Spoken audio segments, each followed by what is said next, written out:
12 guys out combined, but what was the more that was needed on your side to try to pull out this win? Just communication. That's what I would say, and just playing a little harder, fighting for extra rebounds, and just trying to come up with the win.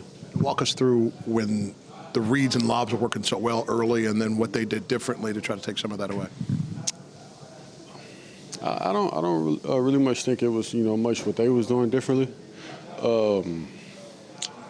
I just think we started to not make the right reads going down the stretch a little bit, but each game is a lesson to learn, so we'll learn from it. What was it like for you just off the boards? There was such a size advantage, more dominant in the first half. What did they do to keep you off the boards? Typically 9 rebounds is a good game, but against an undersized opponent, maybe there could have been a little more in moments of need. What did they do to keep you off the boards? Try to bring 2 people to come box me out, I would say, but some of that is my fault too. Some of the boards I could have still went to go get. And, that's something I'm working on, so, going after, the extra boards, no matter, how I'm feeling out there on the court. So, obviously, you've made strides, but I think there reaches a point of expectations also a couple of months into this starting experiment. Are you at the point now where you look at a game and you look at moments like this and you even say to yourself there has to be more, that you need to take that next step and keep evolving? No, of course. It's it's always more to give. Like I said earlier, it's always, a lesson to be learned. It's more to give. Just to come back the next game is, just, I guess, improve on what you was thinking about from the last game. Appreciate it. Thank you, sir. How frustrating or disappointing is it to sort of push personally through so much there, get the guys to the finish line, and obviously guys help you there, and then just come up short in a game like that when it seemed like you really gave every last ounce?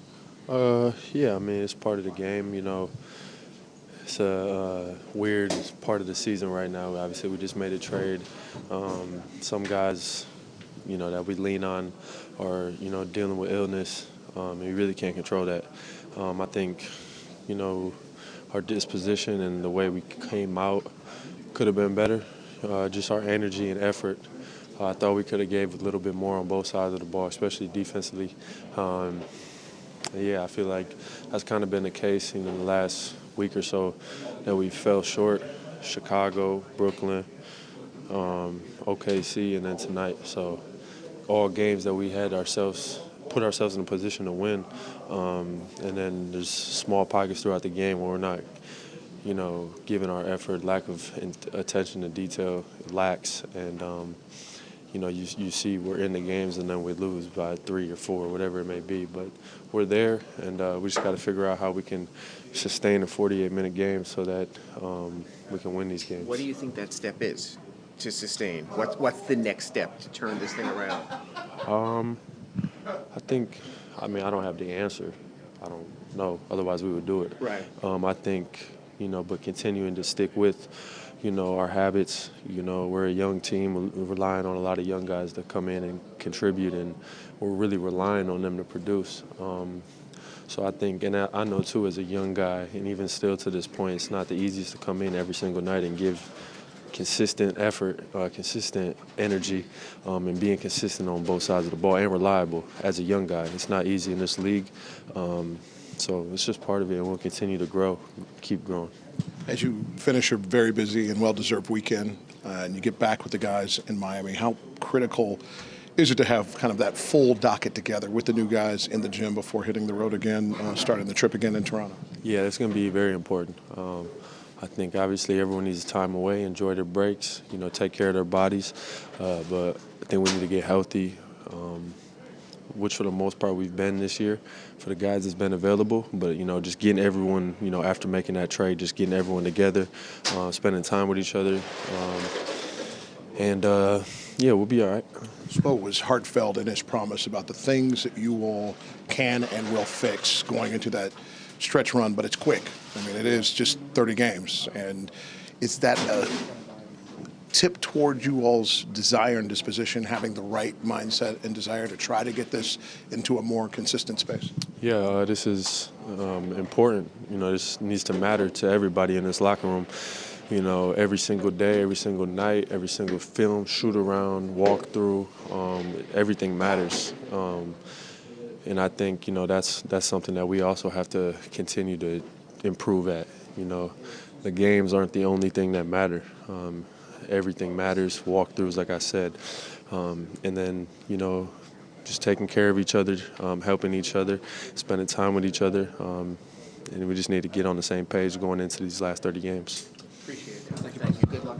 Seemed like another one of those games. You got up 4, you got up 6, you were in position to do something, and then almost within a flash every time they came back. Yeah. Why does that keep happening? Yeah, we need to have our breakthrough. We talked about it. We were actually +7 when they called the timeout, and they went on an 8-0 run. Then it ended up being another 6-0 run.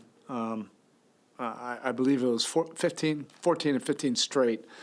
And we just have to be better. We have to be better with our execution, intentionality, with what we're trying to do offensively. I understand it wasn't going to be a lot of precision execution either way, because both teams were just switching everything and taking away all the triggers. But intentionality, obviously needed to be better. And then, we always talk about it, that you can alleviate a lot of that stuff with just multiple stops in a row, but it happened fast. By the time I called that timeout, it was a minute and a half, 8-0 run. And we're going to correct that. We're going to get better. We have enough experience with it now. Our guys are fully aware of it. Everybody wants to be better in these situations, when we're up. We'll take a few days off and, I'll get to work, the staff will get to work. We'll do what we need to do. I promise we're going to correct this. How disappointing is it not to get enough support for Tyler for the effort that he had and what he did to keep you afloat the entire game offensively? We were getting some good things for a period of time. Kel'el gave us some really good minutes, particularly in the first half. Then the switching kind of flattened us out. We weren't able to get on the offensive glass, as much with that. Kyle gave us some good minutes as well, which was good to get, see what he can do and what he can add. But it was a disjointed game, probably on both sides. It wasn't like either team was playing in a great rhythm with all the switching and small ball lineups. But again, you just have to figure out, we just need to figure out a way to win these type of games when it's, a little bit ugly. It's not necessarily conventional, not necessarily easy. Is it unfair to not expect more from Kel'el, rebounding-wise against a shorter team, more than 2 points in the second half? There's probably some things I could have done better, to, mitigate some of the advantages they were creating with the switching.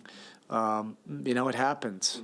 A lot of times, when you get, switching, and then you really got to get into the paint, create some leverage to be able to offensive rebound.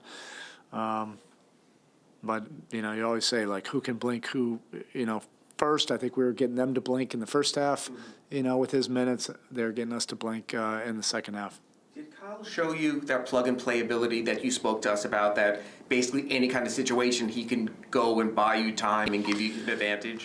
Yes, he has enough savviness, enough experience. He's been a winning player, like I said, for multiple teams, and it's for a reason. He just knows how to play, knows how to fit in, and he was kind of a switch killer in this game here tonight. He kind of ran out of gas a little bit in the second half, but the pick and rolls, catch and shoots, post splits, that wasn't getting any traction really. Where they hurt us was all the switching, and they would just go one-on-one. With us, we had our best mileage when we were going to the post, and Kyle gave us some really good actions in the post. Kind of enabled us to settle in, and we just needed a little bit more of that from everyone. So not to rush the break, but what you alluded to, getting through it and then having a couple days in the gym before getting back on the road, having that dynamic with the full group. What are you looking forward to most there? Yeah, we're out to fast track. Everybody understands the urgency right now. There's not a man in that locker room that doesn't understand it. We're disappointed. We're frustrated. This is humbling. But this is what the league is right now, where all the teams are. On any given week, these games are like, they have so much impact, so much meaning. You can go 0-3 like we did, or you can go 3-0. You can have these wild swings of emotions and games. But we just need to put it together. We need to get together, next Thursday and start working on this continuity and putting this thing together to have a great stretch run. Thank you, Eric. Thank you.